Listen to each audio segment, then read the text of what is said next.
Hello friends, welcome back to my YouTube channel. எல்லோரும் எப்படி இருக்கீங்க? இன்றைக்கி நம்ம மஹேந்திரா XUV400 நம்ம வந்து டெஸ்ட் ட்ரைவ் பண்ண போகிறோம்.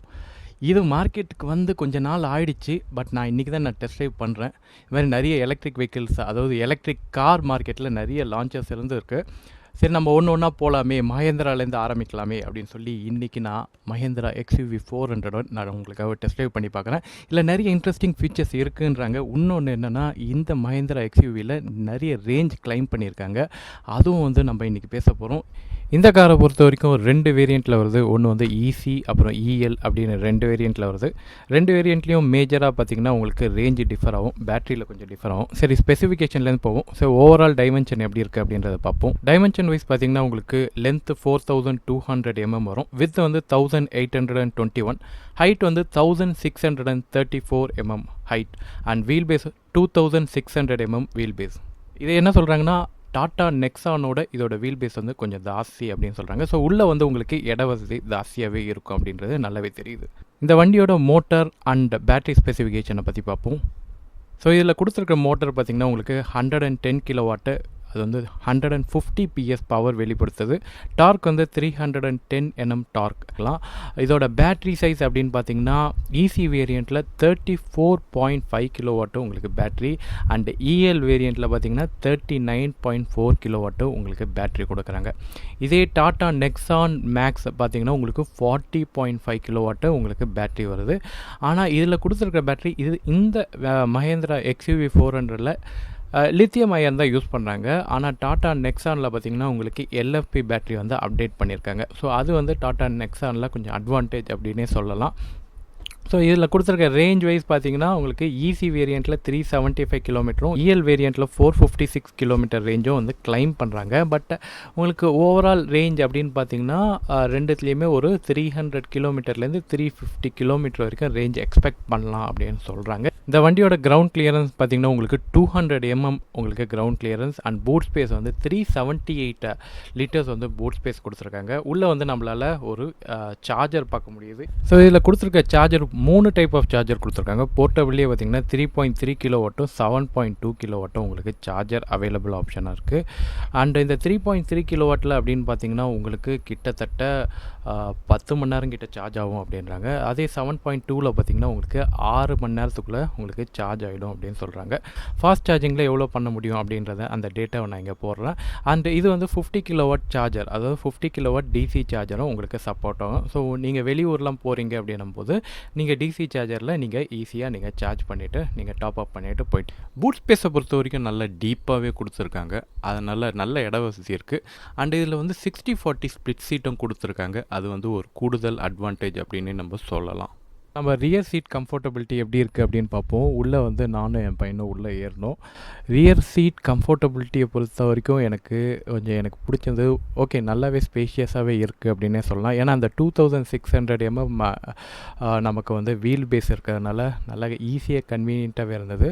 அண்டு சைட்லேயுமே உங்களுக்கு வந்து ஆர்ம் ரெஸ்ட்டுமே கொடுத்துருந்தாங்க. அண்டு சீட்டோட குவாலிட்டியுமே வந்து நல்லா இருந்தது. சரி, நம்ம வந்து ஃப்ரண்ட் சீட்டில் போயிட்டு டிரைவர் சீட்டில் உட்காருவோம். ஸோ டிரைவர் சீட்டை பொறுத்த வரைக்கும் நமக்கு அதே கமாண்டிங் பொசிஷனில் இருந்தது. இங்கே நம்மளால் வந்து நிறைய ஆப்ஷன்ஸ்லாம் பார்க்க முடியுது. அண்ட் டிரைவிங் மோட்ஸு, ஸோ எடுத்தவொடனே இந்த டிரைவிங் நாப்மே கொஞ்சம் கன்ஃபியூஸ்டாக இருந்தது. இது எப்படி நம்ம யூஸ் பண்ணுறது அப்படின்றது. ஸோ அது பழகிறதுக்கு எனக்கு கொஞ்சம் டைம் எடுத்தது. பட் ஓகே, நான் அதை அண்டர்ஸ்டாண்ட் பண்ண முடியுது. நம்ம ஈஸி தான். நீங்கள் ஆட்டோமேட்டிக் கார் ஓட்டினது தான் உங்களுக்கே தெரியும். ஜஸ்ட் நீங்கள் சைடில் ப்ரெஸ் பண்ணிவிட்டு டிரைவிங் மோடை நீங்கள் அப் அண்ட் டவுன் பண்ணிங்கன்னா உங்களுக்கு டிரைவிங் மோட் சேஞ்ச் ஆகும். ஸோ இதில் D அப்படின்றது தான் உங்களுக்கு டிரைவிங் மோட். ஸோ நீங்கள் Dயில் வச்சுட்டிங்க நீங்கள் வந்து டிரைவ் ஸ்டார்ட் பண்ணலாம். அண்ட் அதில் இன்னொரு மோடும் இருக்குது, L மோடு அப்படின்றது. அது என்ன அப்படின்றத நான் போகிற வழியில் சொல்கிறேன். And parking mode just press பண்ணிங்கன்னா உங்களுக்கு பார்க்கிங் மோட் போயிடும். ஸோ இப்போ வந்து நம்ம வண்டியை ஸ்டார்ட் பண்ணியாச்சு.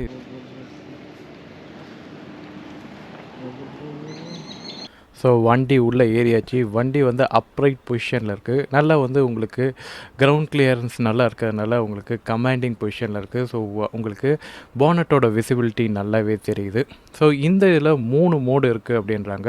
ஸோ நம்ம ஒவ்வொரு மோடாக எப்படி இருக்குது அப்படின்னு பார்ப்போம். ஸோ மோடை வந்து இப்படி இங்கே சைடில் செலக்ட் பண்ணுற மாதிரி வச்சுருக்காங்க. பட் அது ஓகே அப்படின்னு சொல்லலாம். பட் கொஞ்சம் கன்வீனியன்ட் கம்மியாக தான் இருக்குது. அதில் நீங்கள் ஒவ்வொரு வாட்டியும் டிரைவிங்கை கான்சன்ட்ரேட் பண்ணுறதை விட்டு இங்கே நீங்கள் மோட் செலக்ட் பண்ணுற மாதிரி மாதிரி இருக்குது. ஸோ அது வேறு எங்கேயாச்சும் வச்சுருக்கலாம், இல்லாட்டினா ஸ்டியரிங்கோடையே வந்து டிரைவ் செலக்ட் பண்ணுற மாதிரி வச்சுருந்தா இன்னும் ஈஸியாக இருக்கும். ஸோ இதில் வந்து 3 மோடு இருக்குது அப்படின்னு சொன்னால், ஒன்று வந்து ஃபன் மோட் அப்படின்றாங்க, அப்புறம் ஃபாஸ்ட் அண்டு ஃபியர்லெஸ் அப்படின்னு 3 மோடு இருக்குது. ஸோ நம்ம இப்போ வந்து ஃபன் மோட் ஆக்டிவேட் பண்ணியிருக்கோம். இந்த ஃபன் மோடில் அப்படின்னு பார்த்தீங்கன்னா உங்களுக்கு பிக்கப் கொஞ்சம் லீனியராக இருக்கும் அப்படின்னாங்க. பட் பிக்கப் நல்லாவே இருக்குது. ஃபன் மோடு ஓகே, ஓரளவு நல்ல பிக்கப்பே இருக்குது அப்படின்னே சொல்லலாம். ஸோ நம்ம இப்போ ஃபன் மோடில் வச்சு பார்ப்போம். ஃபன் மோடில் வைக்கும்போது உங்களுக்கு கலர் வந்து ஒரு ப்ளூயிஷ் ஒயிட் கலரில் உங்களுக்கு காமிக்கும். ஸோ அதை வச்சா நம்ம வந்து இது ஃபன் மோடில் இருக்குது அப்படின்னு நம்ம தெரிஞ்சுக்கலாம். ஃபன் மோடில் நான் சொன்ன மாதிரி பிக்கப் வந்து கொஞ்சம் லீனியராக இருக்கும். அண்ட் ஃபன் மோடில் வச்சு ஓட்டும் போது உங்களுக்கு மேக்ஸிமம் ரேஞ்ச் கிடைக்கும் அப்படின்றாங்க. ரேஞ்ச் வைஸ் பார்க்கும்போது நமக்கு இப்போ நம்ம ஓட்டுற வேரியண்ட் பார்த்திங்கன்னா உங்களுக்கு 39.4 கிலோவாட், அதாவது இஎல் வெர்ஷன் நம்ம ஓட்டிகிட்டு இருக்கோம். ஸோ அதில் ரேஞ்ச் வந்து 456 கிலோமீட்டர் கிளைம்டு ரேஞ்ச் சொன்னாலும் நமக்கு கிடைக்கிற ரேஞ்ச் அப்படின்னு பார்த்தீங்கன்னா ஒரு 300 கிலோமீட்டருக்கு உள்ளே தான் நமக்கு ரேஞ்ச் கிடைக்குது. பட் நீங்கள் இந்த ஃபன் மோடில் ஒரு 60 to 80லேயே நீங்கள் க்ரூஸ் பண்ணுறீங்க, இல்லை சிட்டிக்குள்ளேயே நீங்கள் ஓட்டுறீங்க அப்படின்னும் போது தாராளமாக உங்களுக்கு ஒரு 300 கிலோமீட்டர் கண்டிப்பாக கிடைக்கும் அப்படின்னு சொல்கிறாங்க. அண்ட் நம்ம அடுத்த மோடு அப்படின்னு நம்ம பார்க்கும்போது நம்ம வந்து ஃபாஸ்ட் மோடு. இந்த ஃபாஸ்ட் மோடை பொறுத்த வரைக்கும் உங்களுக்கு கொஞ்சம் ஸ்பீடு வந்து அதிகமாக இருக்கும், உங்களுக்கு இன்ஸ்டன்ட் பிக்கப் ஈஸியாக இருக்கும். ஸோ இப்போ 0 to 80 அண்ட் 0 to 100 பார்க்கும்போது ஈஸியாக நம்மளால் டச் பண்ண முடியுது. கிட்டத்தட்ட 120 வரைக்கும் நம்ம ட்ரை பண்ணால் ஈஸியாக நம்மளால் ஸ்பீடை ரீச் பண்ண முடியுது. சரி, நெக்ஸ்ட்டு மோடுன்னு பார்த்தீங்கன்னா இன்னும் உங்களோட மோட்டரோட ஃபுல் பெர்ஃபார்மன்ஸும் வேணும் அப்படின்னு பார்த்தீங்கன்னா உங்களுக்கு ஃபியர்லெஸ் மோட் அப்படின்னு கொடுக்குறாங்க. ஸோ இந்த ஃபியர்லெஸ் மோடில் அப்படின்னு பார்க்கும்போது நமக்கு இன்ஸ்டன்ட் 310 Nm டார்க் வந்து ஈஸியாக வெளியிடுது. அண்டு நம்ம எல்லோரும் ஈஸியாக ஒரு 100 கிலோமீட்டர் வந்து 100 km/h ஈஸியாகவே நம்மளால் ஸ்பீடை அச்சீவ் பண்ண முடியுது. பட் ஈவன் தோ இதெல்லாம் வந்து நம்மளால் சிட்டிக்குள்ளே ட்ரை பண்ண முடியுமா அப்படின்னு கேட்டிங்கன்னா ஒரு காலி ரோட்டில் நம்ம ட்ரை பண்ணலாம். பட் ஒரு ஃபன் ட்ரைவ் வேணும் அப்படின்னும் போது கொஞ்ச நேரத்துக்கு நம்ம யூஸ் பண்ணலாம். ஏன்னா நம்ம யூஸ் பண்ணுறது பேட்ரி வெஹிக்கிள். ஸோ இந்த மாதிரியான மோட்லாம் நமக்கு டெம்ப்டிங் ஆப்ஷனாக இருந்தாலும் நமக்கு ரேஞ்சு தான் முக்கியம் அப்படின்னும் போது இந்த மோடெல்லாம் வந்து கொஞ்சம் குறைவாக இல்லை வந்து ஒரு ஓவர்டேக்குக்கு மட்டும் பயன்படுத்துகிற மாதிரி தான் இருக்கும். ஓகே, அதிக ரேஞ்ச் வரணும் அப்படின்னு பார்த்தீங்கன்னா. ஸோ இது இல்லாமல் நமக்கு வந்து ரீஜென்ரேஷன் ஆப்ஷனுக்கு வந்து இவங்க தனியாக ஒரு மோடு வச்சுருக்காங்க. அது என்னென்னா நம்ம இந்த கியர் லிவர்லேயே நம்ம எல் அப்படின்னு நம்ம செலக்ட் பண்ணோன்னா நம்ம வந்து இந்த ரீஜென்ரேஷனுக்கான ஒரு ஆப்ஷனாக நமக்கு கிடைக்குது. இது வந்து என்ன சொல்கிறேன்னா நம்ம சிட்டி டிரைவுக்கு இதை நம்ம யூஸ் பண்ணலாம், ஒன் பெடல் டிரைவ் அப்படின்ற மாதிரி சொல்கிறாங்க. அது என்ன ஒன் பெடல் டிரைவ் அப்படின்னு பார்த்தீங்கன்னா நீங்கள் பிரேக்கை வந்து அடிக்கடி யூஸ் பண்ண வேணாம், ஆக்சலரேட்டர் மட்டும் விட்டாலே நமக்கு பிரேக்கிங்க்கான அந்த ரீஜென்ரேஷன் வந்து நமக்கு ஆக்டிவேட் ஆகும் அப்படின்றாங்க. ஸோ ஆட்டோமேட்டிக்காக ரீஜென்ரேஷன் வந்து உங்களுக்கு ஒரு ரீஜென்ரேட்டிவ் பிரேக்கிங்காக நமக்கு ஃபங்க்ஷன் ஆகும். ஸோ நம்ம ஒன் பெடல்லையே வந்து சிட்டிக்குள்ளே ட்ரைவ் பண்ண முடியும் அப்படின்றாங்க. ஸோ அந்த ஃபங்க்ஷனாலிட்டியும் நான் செக் பண்ணி பார்த்தேன்.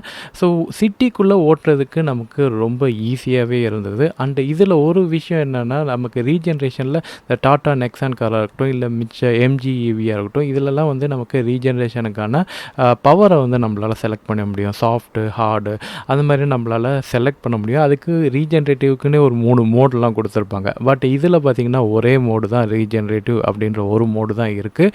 அண்ட் அந்த ஒரு மோட், அந்த ரீஜென்ரேட்டிவ் மோடில் நீங்கள் வந்து ஃபன் ஃபாஸ்ட் ஃபியர்லெஸ் அப்படின்ற அந்த மோடை நம்ம டிரைவிங் மோடை நம்ம செலக்ட் பண்ணிக்கலாம். ஸோ அதுக்கேற்ற மாதிரி ரீஜென்ரேட்டிவ் வந்து நமக்கு அப்ளை ஆகும் அப்படின்னே சொல்லலாம். ஃப்ரண்ட்டில் இருக்கிற டேஷ்போர்டை பொறுத்த வரைக்கும் நமக்கு வந்து 10 வருஷத்துக்கு முன்னாடி இருந்த காரை பார்க்குற மாதிரியான ஒரு லுக்கு தான் எனக்கு தெரிஞ்சது. ரொம்பவே ஒரு ஓல்டு பேட்டர்னாக தான் இருந்தது. நம்ம கியர் நாபை தவிர அப்படின்னு பார்க்கும்போது அந்த பட்டன்ஸ்லாம் அந்த ரோட்ரி நாபெல்லாம் எல்லாமே வந்து பழைய ஸ்டைலாக பார்க்குற மாதிரியே இருந்தது. ஸோ அதை கொஞ்சம் இன்னும் ஃபியூச்சரிஸ்டிக்காக மாற்றிருக்கலாம் அப்படின்றது எனக்கு தோணுது. அண்ட் ஏகப்பட்ட ஃபீச்சர்ஸு டாட்டா நெக்ஸான் காரோட நம்ம கம்பேர் பண்ணும்போது ஏகப்பட்ட ஃபீச்சர்ஸ் வந்து இதில் இல்லை அப்படின்னே நம்ம சொல்லலாம்.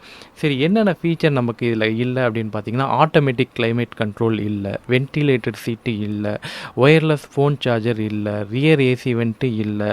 இது எல்லாமே டாப் வேரியண்ட்லேயே இல்லை அப்படின்றது தான் ரொம்ப கொடுமையான விஷயம். அண்ட் டிஜிட்டல் இன்ஸ்ட்ருமெண்டேஷன் ஸ்க்ரீன் பார்த்திங்கன்னா பழைய screen. And connected car display, cruise control இல்லை. இந்த க்ரூஸ் கண்ட்ரோல் இல்லாததுக்கு என்னென்னமோ காரணம் சொன்னாங்க. பட் க்ரூஸ் கண்ட்ரோல் இல்லை அப்படின்றது, அதுவும் இதோட ப்ரைஸ் வைஸ் நான் சொல்கிறேனே, ப்ரைஸ் வைஸு கிட்டத்தட்ட நான் இப்போ ஓட்டுற கார் வந்து 20 லட்ச ரூபா ஆன் ரோட் ப்ரைஸு. இந்த ஃபீச்சர்ஸ்லாம் வந்து நமக்கு இல்லை அப்படின்றது, ஈவன் இவங்களோட ப்ரீமியம் மாடல் அந்த 20 lakhs காருக்கே இது இல்லை அப்படின்றது கொஞ்சம் மூஞ்சி சுளிக்க வைக்கிற மாதிரி தான் இருந்தது. பட் சன்ரூஃப் கொடுத்துருக்காங்க அப்படின்றது, சன்ரூஃப் வேணுன்றவங்களுக்கு கொஞ்சம் ஆறுதலாக இருக்கும் அப்படின்னு சொல்லலாம். ஸோ ட்ரைவ் மோடு இருக்குது, ரீஜன் மோடு இருக்குது, உங்களுக்கு ஆட்டோமேட்டிக் ஹெட்லேம்ப் இருக்குது, ஆட்டோ வைப்பர் ஆப்ஷன்லாம் இதில் இருக்குது அப்படின்றது ஒரு நல்ல விஷயம் அப்படின்னு சொல்லலாம். ஸோ ஃபீச்சர் வைஸு கொஞ்சம் ரொம்பவே லேக் ஆகுறாங்க. குறிப்பாக இந்த க்ரூஸ் கண்ட்ரோலு அது ஏன் எடுத்தாங்க அப்படின்றது தெரில. க்ரூஸ் கண்ட்ரோல் இருந்ததுன்னா இன்னுமே வந்து உங்களுக்கு ரேஞ்ச் அதிகமாக வர்றதுக்கான வாய்ப்புகள் இருக்குது. ஏன்னா ஒரு ஒரு ஒரு ஸ்பீடில் நம்ம ஓட்டுறோம் அப்படின்னும் போது நமக்கு கண்டிப்பாக ரேஞ்ச், ஹைவேஸில் நமக்கு ரேஞ்ச் வந்து கொஞ்சம் அதிகமாக கிடைக்கிறதுக்கான வாய்ப்புகள் இருக்குது. அண்ட் ஈஸி டிரைவிங்கும் கூட, நம்ம வந்து ஆக்சிலரேட்டரில் கால் வச்சுக்கிட்டே இருக்கணும் அப்படின்ற ஒரு விஷயம் இல்லை. பிரேக்கிங்கை பொறுத்த வரைக்கும் 4மே டிஸ்பிளே கொடுத்துருக்காங்க. அண்ட் ரீஜென்ரேஷன் பிரேக்கும் இருக்கிறதுனால நமக்கு சிட்டிக்குள்ளே மேன்யூர் பண்ணுறதுக்கு பிரேக்கிங் நல்லாவே எஃபெக்டிவாக வேலை செய்யுது. அதுவும் இந்த எல் மோட், சிட்டி மோட் அப்படின்றாங்க இந்த எல் மோடை. ஸோ அதில் வந்து ஒன் பெடல் டிரைவில் நமக்கு ரீஜென்ரேஷன் பிரேக்கும் இருக்கிறதுனால பிரேக்கிங்கை பொறுத்த வரைக்கும் கவலை இல்லை. ஸோ எந்த ஸ்பீடில் போய் பிரேக்கிங் பண்ணாலும் ஈஸியாகவே வந்து நம்மளால் பிரேக் பண்ணி ஸ்டாப் பண்ண முடியுது. ஸோ நம்மளால் நினச்ச இடத்துல கரெக்டான இதில் ஷார்ப்பாக பிரேக் பண்ண முடியுது அப்படின்னே சொல்லலாம். நான் ரொம்ப தூரம் லாங் எடுத்துக்கிட்டு போகல, அதனால் ரொம்ப இதில் நம்மளால் கமெண்ட் பண்ண முடியாது. நான் ஒரு சில ஸ்பீட் பிரேக்கரில் ஃபாஸ்ட்டாகவும் ஏற்றி பார்த்தேன், அண்டு ஸ்லோவாக ஏற்றும் போது நார்மலாக இருக்கும். ஃபாஸ்ட்டாக ஏற்றும் போது கூட ஒரு டீசெண்டாக ஒரு மேனேஜ் பண்ணுது அப்படின்னே சொல்லலாம். அண்டு பேட் ரோட்ஸ்லலாம் பார்க்கும்போது எனக்கு அந்தளவுக்கு பம்பியாக இல்லை. பட் இது எப்படி இருக்குன்னா, ரொம்ப ஹார்டாக இருக்குது அப்படின்னு நம்ம சொல்ல முடியாது அந்த சஸ்பென்ஷன். அண்ட் ரொம்ப சாஃப்டாக இருக்குது அப்படின்னு நம்ம சொல்ல முடியாது. ஓரளவுக்கு டீசெண்டாக சஸ்பென்ஷன் கொடுத்துருக்காங்க. ஸோ நம்ம பேட் ரோட்ஸில் கூட நம்மளால் ஈஸியாகவே அக்சஸ் பண்ண முடியுது. சேஃப்டி அண்ட் பில்ட் குவாலிட்டி அப்படின்னு பார்க்கும்போது நமக்கு XUV300ஓட பிளாட்ஃபார்ம் தான் இதுலேயும் யூஸ் பண்ணியிருக்காங்க அப்படின்றதுனால XUV300 ஆல்ரெடி கிராஷ் டெஸ்ட்டில் 5 ஸ்டார் எடுத்திருக்காங்க. ஸோ அதே பில்ட் குவாலிட்டி தான் இதுலேயும் இருக்கும் அப்படின்னு நம்ம எக்ஸ்பெக்ட் பண்ணலாம். ஸோ இதுலேயும் 5 ஸ்டார் அளவுக்கு நமக்கு பில்ட் குவாலிட்டி இருக்குது அப்படின்னு சொல்லலாம். ஈசி வேரியண்ட்டில் உங்களுக்கு 2 ஏர்பேக் தான் கொடுக்குறாங்க. அதே உங்களுக்கு இஎல் வேரியண்ட்டில், அதாவது இந்த ப்ரீமியம் வெர்ஷனுக்குள்ள அதில் 6 ஏர்பேக் வரைக்கும் இருக்குது அப்படின்னே சொல்லலாம். ஸோ ஈசி வேரியண்ட்டில் 2 ஏர்பேக் கொடுக்கறதுக்கு பதில் 4 ஏர்பேக் கொடுத்துருந்தா இன்னுமே வந்து சேஃப்டியாக இருக்கும் அப்படின்னு நம்ம எதிர்பார்க்கலாம். ஏன்னா ப்ரைஸ் வைஸ் அப்படின்னு பார்க்கும்போது ரெண்டுமே கிட்டத்தட்ட ஒரே ப்ரைஸ் தான் வருது. ஸோ ப்ரைஸ் என்ன அப்படின்றத நம்ம ஃபாலோவிங்கில் பார்ப்போம். XUV400 EC அப்படின்ற மாடல் 34.5 கிலோவாட்டோட வருது. ஸோ இதில் சார்ஜர் வந்து 3.3 அண்ட் 7.2 கிலோவாட்டோட உங்களுக்கு சார்ஜ் வருது. இதோட ப்ரைஸ் வந்து 15.99, அதாவது 16 லேக்கு உங்களுக்கு 3.3 கிலோவாட் சார்ஜர் ஆப்ஷனோட வருது. உங்களுக்கு 7.2 கிலோவாட் சார்ஜரோட வேணும்னா உங்களுக்கு 16.49 போயிடுது. இது கிட்டத்தட்ட உங்களுக்கு எக்ஸ்ஷோரூம் ப்ரைஸ் தான். உங்களுக்கு ஆன் ரோடு அப்படின்னு வரும்போது இதில் ஒரு 1 லேக்கு எக்ஸ்ட்ராவாக வச்சுக்கோங்களேன். ஸோ ஆன் ரோடு வந்து உங்களுக்கு கிட்டத்தட்ட 16 சொல்கிறது 17 கிட்ட இருக்கும். அண்ட் 16.7 அப்படின்னு சொல்கிறது 18 லேக்ஸ் கிட்ட உங்களுக்கு ஈசி வேரியண்ட்டே வருது. அண்ட் இஎல் வேரியண்ட் அப்படின்னு பார்த்தீங்கன்னா அது வந்து 19 லேக்ஸ் வருது. அண்ட் ஆன் ரோட் ப்ரைஸு கிட்டத்தட்ட 20 லேக்ஸை தொட்டுடுது. ஸோ ஃபைனலாக இந்த வண்டியோட கன்க்ளூஷனுக்கு வருவோம். இந்த வண்டி வந்து டைரெக்டாக யாரோட போட்டி போடுது அப்படின்னு பார்த்தீங்கன்னா நெக்ஸான் EV மேக்ஸோட போட்டி போடுது. கிட்டத்தட்ட ப்ரைஸ் வைஸ்லேயும் சரி அண்ட் ஃபீச்சர் வைஸ், ரேஞ்ச் வைஸ்லேயும் அப்படின்னு பார்த்தீங்கன்னா ரெண்டுமே வந்து ஒரே அளவுக்கு பேட்ரி ரேஞ்ச் அண்ட் ஸ்பெசிஃபிகேஷன் கூட ஒரே ரேஞ்ச் அண்ட் ஸ்பெசிஃபிகேஷன் தான் கொடுத்துருக்காங்க. ஃபீச்சர் வைஸ் அப்படின்னு பார்க்கும்போது நமக்கு நெக்ஸான் EV மேக்ஸில் அதிக ஃபீச்சர்ஸ் இருக்குது. ஆனால் பெர்ஃபார்மன்ஸ் அப்படின்னு பார்க்கும்போது நமக்கு நெக்ஸான் EV மேக்ஸோட இந்த வண்டி வந்து பெர்ஃபார்மன்ஸில் நெக்ஸான் EV மேக்ஸோட கொஞ்சம் அதிக பெர்ஃபார்மன்ஸ் கொடுக்குது அப்படின்றது கண்டிப்பாக சொல்லலாம். சிட்டிக்குள்ளே ஓட்டுறதுக்கு ரொம்ப ஈஸியாகவே இருக்குது. அண்ட் நம்மளுக்கு ஹையர் கிரவுண்ட் கிளியரன்ஸ் இருக்குது அண்ட் கமாண்டிங் பொசிஷன் இருக்கிறதுனால நமக்கு வந்து ஈஸியாக ரோடோட விசிபிலிட்டி நல்லா ஈஸியாகவே இருக்குது. வண்டி ஓட்டுறதுக்கு ரொம்ப ஈஸியாக நம்ம வந்து ஓட்டிடலாம். அதை பற்றி ஒரு கவலையுமே இருக்காது. பேட்ரி வைஸ் இதில் என்ன ஒரு புதிய விஷயம் அப்படின்னு பார்த்தீங்கன்னா உங்களுக்கு மாடுலர் பேட்ரி கொடுத்துருக்காங்க. ஸோ கிட்டத்தட்ட இந்த பேட்டரியை வந்து 8 டிவிஷனாக உங்களுக்கு பிரிச்சிருக்காங்க. ஸோ உங்களுக்கு அந்த பேட்டரியில் ஏதாச்சும் ப்ராப்ளம் அப்படின்னும் போது ஒவ்வொரு மாடியூலுக்கான காஸ்ட் மட்டும்தான் உங்களுக்கு அடிஷ்னலாக ஃப்யூச்சரில் உங்களுக்கு ஒரு பேட்டரி பேக்கை மாற்றணும் அப்படின்னா ஹோல் செட்டையும் நீங்கள் மாற்ற வேணாம். ஸோ அந்த மாடியூலில் எந்த மாடியூல் போயிருக்கோ அதை மட்டும் தனியாக எடுத்துகிட்டு நீங்கள் வந்து அதை போடலாம். ஸோ அதனால் காஸ்ட் வைஸ் ஃப்யூச்சரில் உங்களுக்கு பேட்டரி ரீப்ளேஸ்மெண்ட் பண்ணணும் அப்படின்னா உங்களுக்கு இது மாடியூல் வைஸ் வச்சுருக்கிறதுனால பேட்டரி வந்து ஈஸியாக ரீப்ளேஸ்மெண்ட் பண்ணலாம். ஈவன் உங்களுக்கு காஸ்ட் எஃபெக்டிவாக பண்ண முடியும் அப்படின்னு சொல்கிறாங்க.